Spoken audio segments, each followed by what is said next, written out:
Shalom, shalom, shalom. Selamat pagi masyarakat iman yang dikasih oleh Tuhan. Berkata-kata. Manusia itu sehari bisa puluh ribu kata yang dikeluarkan. Dan dari satu mulut yang kecil ini, kata-kata itu setiap orang bisa, itu belum termasuk yang ada di kepala ya. Di kepala kita juga kadang-kadang kita nggak ngomong tapi kita mikir dengan kata-kata juga toh. Jadi rasanya hampir tiap detik, tiap saat itu manusia berpikir, berkata tuh banyak sekali. Sehingga lebih banyak mana kata dari diri kita atau dari Tuhan yang kita terima.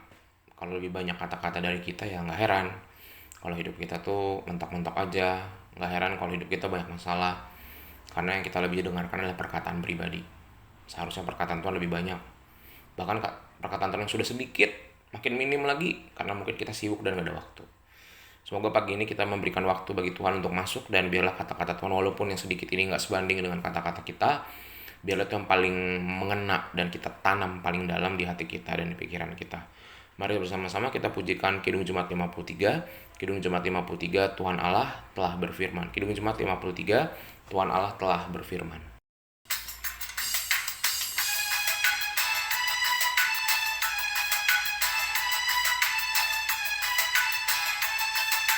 Tuhan Allah telah berfirman, haleluya, pada umat sabda hikmat, haleluya. Buka telinga, hai umatku, kabar yang baik dengarkanlah. Buka hatimu, Tuhan datang, hai yang beriman. Tuhan Allah telah berfirman, haleluya, pada umat sabda hikmat, haleluya. Barang siapa bertelinga, jangan menutup hatinya. Yang mau belajar, dengarlah firman yang bakal. Tuhan Allah telah berfirman, haleluya, pada umat sabda hikmat, haleluya. Mari kita berdoa. Tuhan, hari ini kami mau mendengarkan kata-kata-Mu, dan semoga kata-kata Tuhan itu mendominasi pikiran dan mulut kami juga, yang seringkali kami sudah punya pikiran sendiri dan kata-kata sendiri yang tidak selalu baik buat Tuhan, buat sesama kami. Sehingga biarlah kata-kata Tuhan yang lebih banyak kami ingat dan kami sampaikan kepada dunia ini. Kami mau serahkan pembacaan firman Tuhan, dalam nama-Mu kami berdoa. Amin. Bapak Ibu Saudara, bersama-sama kita buka 1 Raja-Raja 21, 1 Raja-Raja 21 ayat 25 sampai 29. 1 Raja-Raja 21 ayat 25 sampai 29. 1 Raja 21 ayat 25 sampai 29. Dengarkanlah sabda Tuhan. Sesungguhnya tidak pernah ada orang seperti Ahab yang memperbudak diri dengan melakukan apa yang jahat di mata Tuhan, karena ia telah dibujuk oleh Izebel istrinya. Bahkan ia telah berlaku sangat keji dengan mengikuti berhala-berhala, tepat seperti yang dilakukan oleh orang Amori yang telah dihalau Tuhan dari depan Israel. Segera sesudah Ahab mendengar perkataan itu, ia mengoyakkan pakaiannya, mengenakan kain kabung pada tubuhnya, dan berpuasa, bahkan ia tidur dengan memakai kain kabung, dan berjalan dengan langkah lamban. Lalu datanglah firman kepada Elia orang Tisbe itu, sudahkah kau lihat bahwa Ahab merendahkan diri di hadapanku? Oleh karena ia telah merendahkan diri di hadapanku, maka aku tidak akan mendatangkan malapetaka dalam zamannya. Barulah dalam zaman anaknya aku akan mendatangkan malapetaka atas keluarganya. Bapak Ibu Saudara, kekejaman orang Indonesia itu cukup kejam ya. Kayaknya kita kalau lihat kekejaman tuh kan, wah kekejaman mah kayak yang dilakukan orang Jerman dulu di Perang Dunia, membantai orang Yahudi. atau kejadian di Timur Tengah sekarang, peperangan Timur Tengah itu orang-orang tuh pada saling serang, saling perang tuh serem banget, atau di Ukraina gitu ya. Atau mau kita dengar, oh waktu zaman penjajahan Belanda kerja rodi, kerja paksa, zaman Jepang orang banyak dibantai. Tapi bangsa kita sendiri tuh bangsa yang kejam Bapak Ibu. Kejadian 65, orang-orang yang diduga PKI dikejar dan dibunuh, khususnya orang-orang Tionghoa. Kejadian 98, lagi-lagi kita jadi kambing hitam yang dipakai oleh pemerintah untuk memutarbalikkan keadaan politik. Dan bukan cuma pemerintah yang kejam, masyarakatnya yang diarahkan nurut-nurut aja, mau ikut penjarahan, membunuh orang, mencuri, melakukan segala kegiatan tindakan yang tidak terpuji yang katanya negara beragama. Bicara soal kejam Bapak Ibu, Ahab juga kejam. Ceritanya di pasal ini kalau di awal Bapak Ibu tentang uh, Nabot, kebun anggur Nabot. Nabot punya kebun anggur sebelah istana raja. Raja bilang, saya mau beli punya kamu, kalau enggak saya tuker deh, saya kasih kamu tanah ladang anggur yang lebih gede lagi. Terus karena Nabot ini adalah orang yang taat, dia nggak suka sama cara Ahab pemerintah, dia bilang nggak mau, sampai keturunanku pun ke bawah-bawah nggak bakal ada yang ngasih kebun ini sama kamu gitu.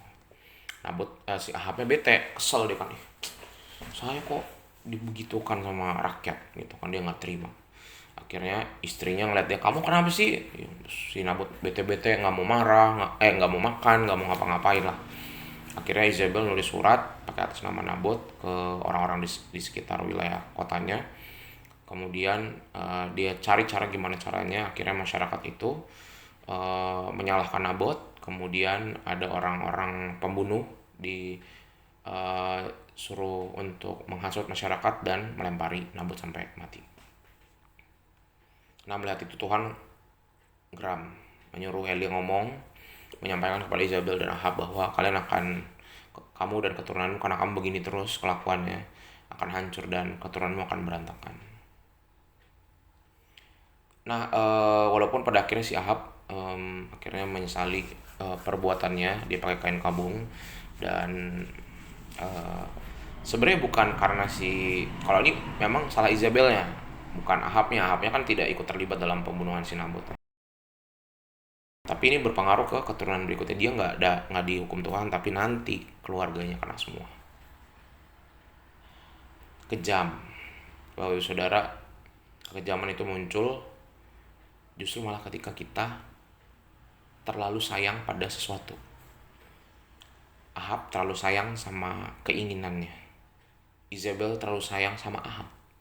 Akhirnya dia rela melakukan apa aja untuk menghancurkan orang yang tidak sayang pada keluarganya.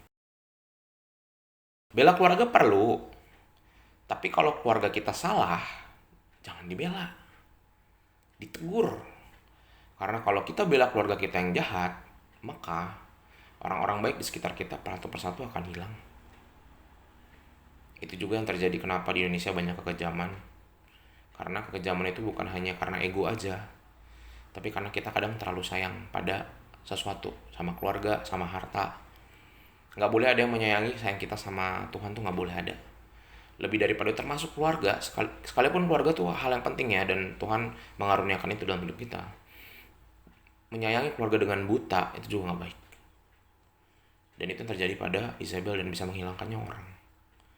Nah Bapak Saudara, hari ini kita diminta untuk kita tahu batasnya. Keluarga kita juga kadang-kadang kita perlu tegur. Nggak bisa kita cuma kasih sayang terus aja. Dan ketika keluarga kita udah terlalu jauh, salah jalan, harus kita benerin. Karena kalau enggak, dia akan menghancurkan hidup banyak orang. Dan mungkin tidak sampai kejadian seperti ini ya, sekejam itu sampai membunuh, enggak. Tapi menghancurkan hidup orang lain itu adalah hal yang sama buruknya dengan melakukan pembunuhan.